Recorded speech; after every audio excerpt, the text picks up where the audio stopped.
Message یہ ہے، جیسے بھی حالات ہوں اللہ کے حکموں پہ چلو۔ پابندی تقدیر کے پابندی احکام، یہ مسئلہ مشکل نہیں ہے مرد خرد مند۔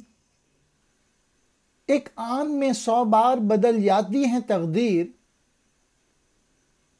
ہے اس کا مقلد ابھی ناخوش ابھی خرسند۔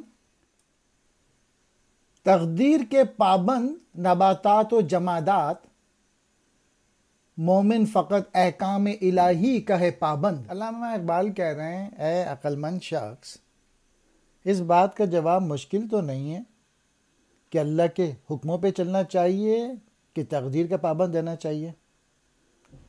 تقدیر تو کسی بھی وقت بدل سکتی ہے، لہٰذا تقدیر کی پیروی کرنے والا کبھی خوش ہوگا اور کبھی ناخوش، یعنی جب اس کا اچھا وقت ہوگا تو وہ خوشی سے نہیں پھولا سمائے گا، اور جب اس کی خواہش پوری نہیں ہوگی تو وہ دکھی ہو جائے گا۔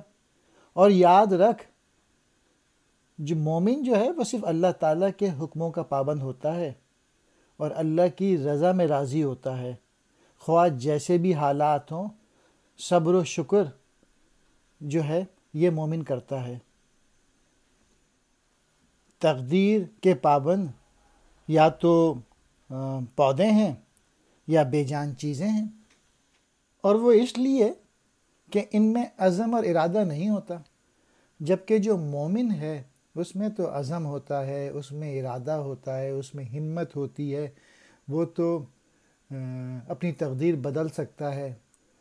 لیس للانسان الا ما سعی، اپنی محنت انسان کو اتنا ہی ملے گا جتنا اس نے کوشش کی ہو۔ اگر وہ کوشش کرے گا تو حالات تبدیل ہو جائیں گے۔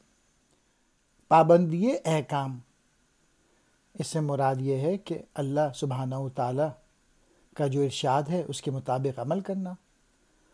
مرد خیرت مند، عقل مند انسان، ایک آن میں ایک لمحے میں۔ مقلد، تقلید کرنے والا، پیچھے چلنے والا۔ ناخوش، ناراض۔ خرسند کہتے ہیں خوش کو۔ نباتات، پودے۔ جمادات، بے جان چیزیں۔